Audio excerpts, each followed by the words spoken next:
वो क्या है और कहाँ से मिलेगी, इसका उत्तर मैं नहीं दे सकता। हे विघ्नहर्ता, यदि आप हमारे विघ्न नहीं हरेंगे तो और किसमें ये सामर्थ्य है? मैं आप सभी को आशीर्वाद देता हूँ। केवल ये विघ्न ही नहीं, इस मंथन के पूरा होने तक जितने भी विघ्न आएंगे वो सभी आपके प्रयासों से दूर हो जाएंगे। पर इस समस्या के समाधान के लिए आपको प्रभु विष्णु से ही सहायता मांगनी होगी।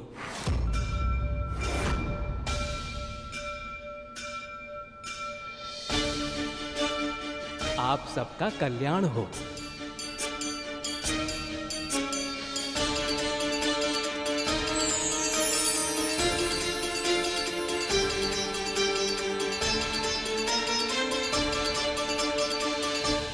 समाधान यदि विष्णु को ही करना था तो समस्या क्यों दी?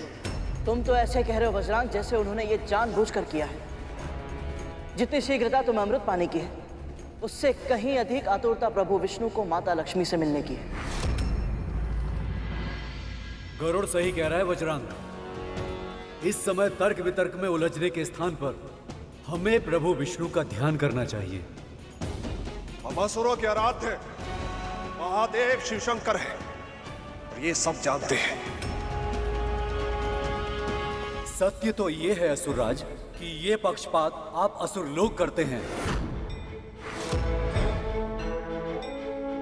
हमारे लिए तो महादेव भी उतने ही वंदनीय हैं जितने कि प्रभु विष्णु।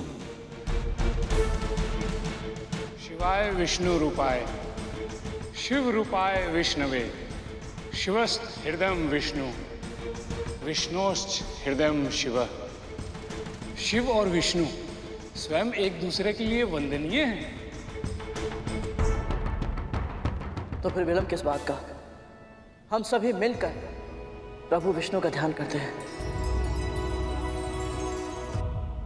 शांताकारं भुजगशयनं पद्मनाभं सुरेशं विश्वधारं गगनसदृशं मेघवर्ण शुभांगं लक्ष्मीकान्तं कमलनयनं योगीभिर्दयागमयं वन्दे विष्णु भवभयहरं सर्वलोकैकनाथम्।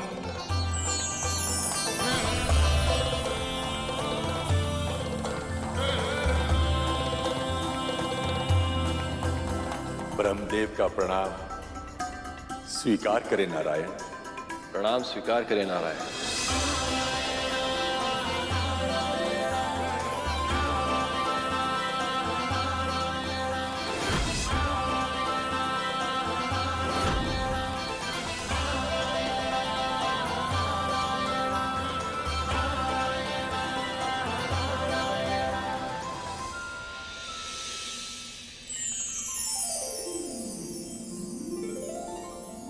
महादेव, ब्रह्मदेव, आप दोनों को मेरा प्रणाम।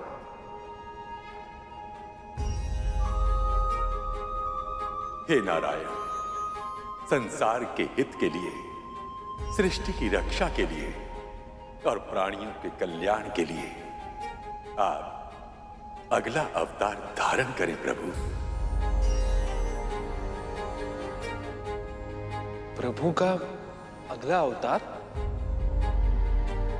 समुद्र मंथन की इस अद्भुत घटना का उद्देश्य केवल समुद्र तल में छुपे अनमोल रत्नों को निकालना नहीं है और ना ही देवी लक्ष्मी का प्रभु से मिलन इसका एकमात्र उद्देश्य है। इसका लक्ष्य तो कहीं अधिक विशाल है, कहीं अधिक महत्वपूर्ण है, क्योंकि वो लक्ष्य है पवित्र आत्माओं की रक्षा करना, दुष्ट आत्माओं का संहार करना, अधर्म का विनाश करना और धर्म को सशक्त कर उसकी फिर से स्थापना करना। और जब जब ऐसी आवश्यकता उत्पन्न होती है प्रभु विष्णु स्वयं अवतार लेते हैं।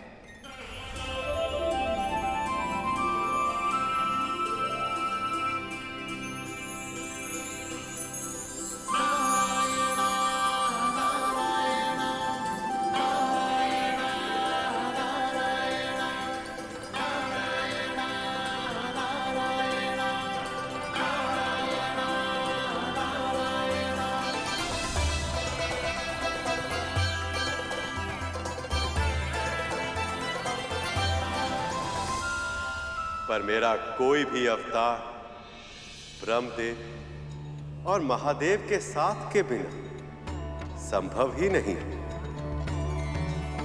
त्रिदेवों के संगम से ही एक ऐसे अवतार का सृजन संभव हो पाता जो कठिन से कठिन परिस्थितियों को संभालने के योग्य हो।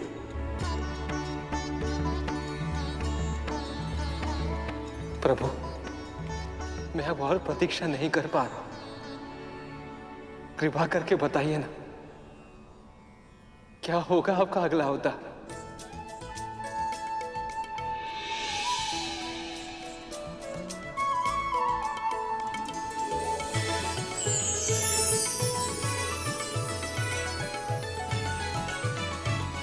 ये है मेरा नया अवतार कच्छप, जो मंदराचल पर्वत का आधार बनेगा।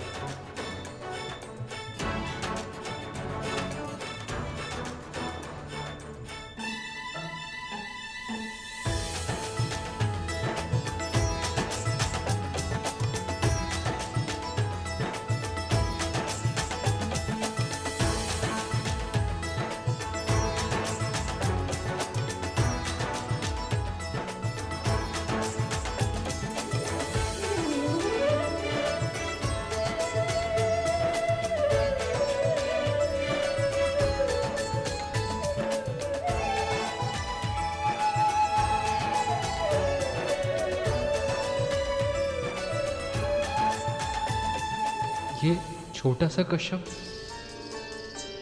इतने बड़े मंदरांचल पर्वत को स्थिर रखने में सहायता कैसे कर पाएगा प्रभु?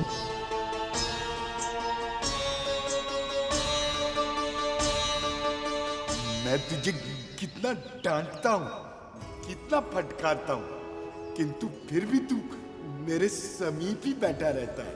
तू मेरा परम मित्र है। इस संसार में तेरे सिवाय कोई और है क्या जो मनुष्य का साथ दे? वेद। क्या कहा तूने?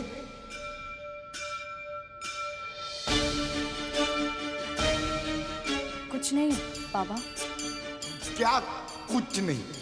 मुझसे शब्द निकला तो कुछ सोच के ही निकला ना। फिर से बोल जो बोला। बाबा, मैं अधिक तो नहीं जानती, पर मुझे लगता है यदि कोई वेदों को एक बार पढ़ ले तो चारों वेद और उनमें समाया ज्ञान कभी भी हम मनुष्यों का साथ नहीं छोड़ता। इस श्वान की तरह वेदों की वाणी भी अच्छे और बुरे समय में हमारे साथ रहती है। जब हम किसी संकट में फंस जाएं, तो उसे सुलझाने में हमारी सहायता करती है, हमारी रक्षा करती है। हम भले ही उसे भूल जाएं, पर वो हमें कभी नहीं भूलती बाबा।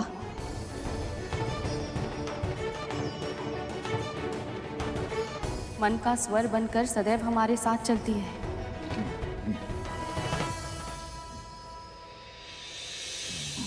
अब मुझे टुकड़ टुकड़ देखती रहेगी या कुछ खिलाएगी भी? भूख से मेरे प्राण निकल रहे हैं। क्षमा कीजिएगा, ये लीजिए।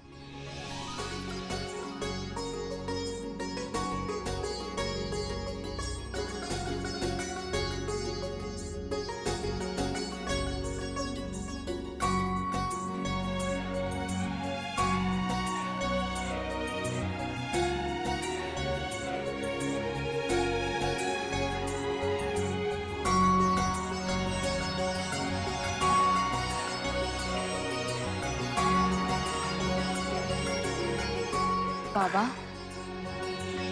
आपका स्वास्थ्य ठीक है ना? क्यों? मुझे क्या होगा? आज आपने ना कोई तर्क वितर्क किया, ना मेरी बात को काटा, ना मुझे डांटा, और ये फल और दूध भी बिना क्रोधित हुए स्वीकार कर लिए और उसे खा भी लिए। जब ऋतुएं बदलती रहती है, सागर में ज्वार भाटा और प्रकृति में दिन रात नित्य नियम से बदलते रहते हैं, तो मैं एक समान कैसे रह सकता हूं? वैसे भी आज मुझे बड़ा सुखद आभास हो रहा है। मुझे भी बाबा ऐसा लग रहा है केवल ये कुटिया ही नहीं, पूरा वातावरण किसी दिव्य शुभ ऊर्जा से भर गया है। सारे संकट समाप्त होने वाले हैं, हर दुख दूर होने वाला है।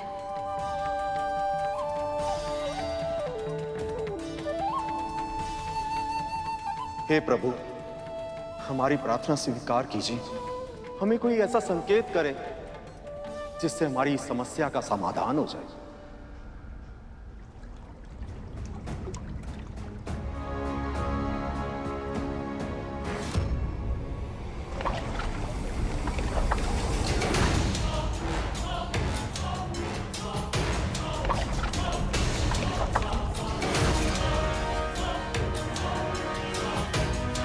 लीजिए देवगुरु, आपके प्रभु ने आपकी पुकार सुन ली, भेज दी सहायता। ये सहायता भेजी है या उपहास किया है?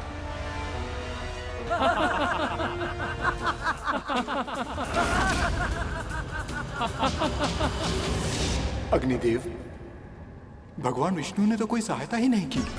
अब इस समस्या का समाधान कैसे होगा?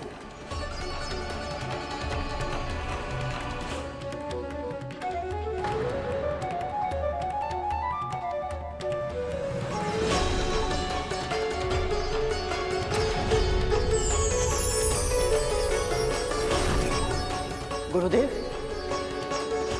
हमने सहायता मांगी और प्रभु स्वयं आ गए।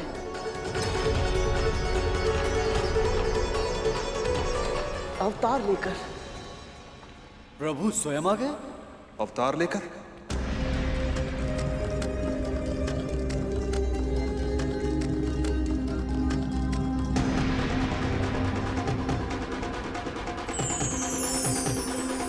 गरुड़ सत्य कह रहा है, ये कोई साधारण कच्छप नहीं है, स्वयं प्रभु नारायण के अवतार हैं।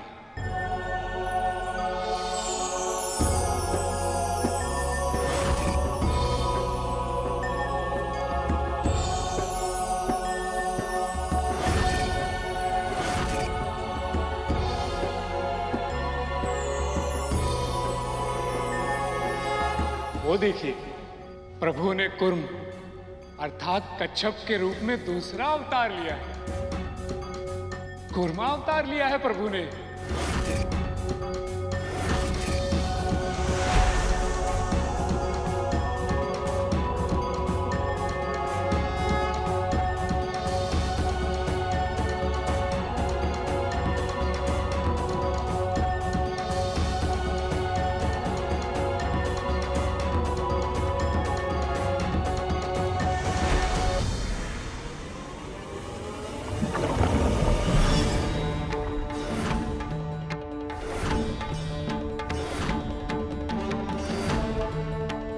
कच्छप कहाँ चले गए? कहीं प्रभु रुष्ट तो नहीं हो गए हम सबसे?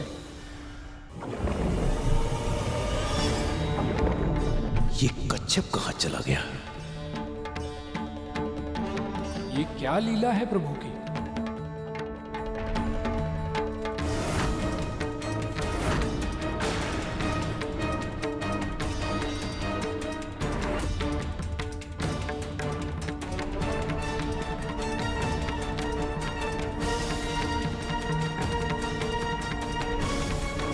अब ये मंथन कैसे संपन्न होगा?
कमठः कंधी मदस्ते करुणा वरुणालय कुलाचल समुद्रता कुंडली इंद्र समाश्रय कठोर पृष्ठ है कुद्र है कुलशीकृत सागर कल्याण मूर्ति है क्रतु भूख प्रार्थना धृत विग्रह।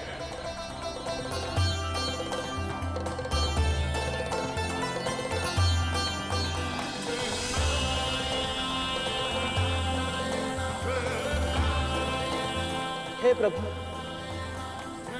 आपने कुर्मा अवतार में प्रकट होकर मंदराचल पर्वत को तो स्थिर कर दिया, परंतु मां ने बताया था कि आपके प्रत्येक अवतार का आध्यात्मिक अर्थ होता है। हम सभी को और समझाकर कृपा कीजिए।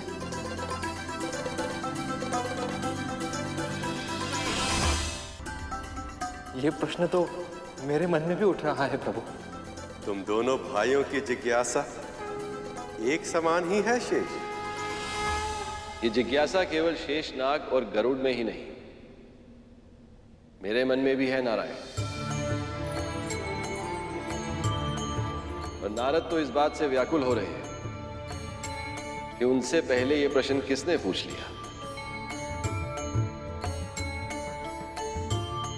समुद्र मंथन विचारों के मंथन का प्रतीक है और विचारों को मतने के लिए स्थिर मस्तिष्क की आवश्यकता होती है। ये कूर्म अर्थात कछुआ स्थिरता का प्रतीक है। जब कभी इसके आसपास के वातावरण अशांति छाती तो ये अपने आवरण के भीतर चला जाता।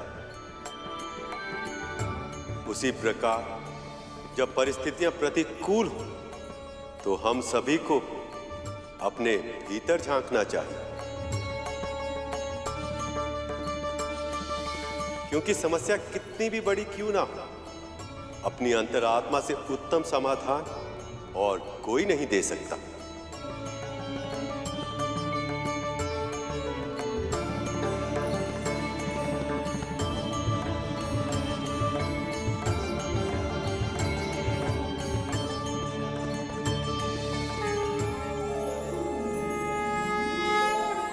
आपके दर्शन करके मन सदैव की तरह प्रसन्नता से भर उठता है प्रभु।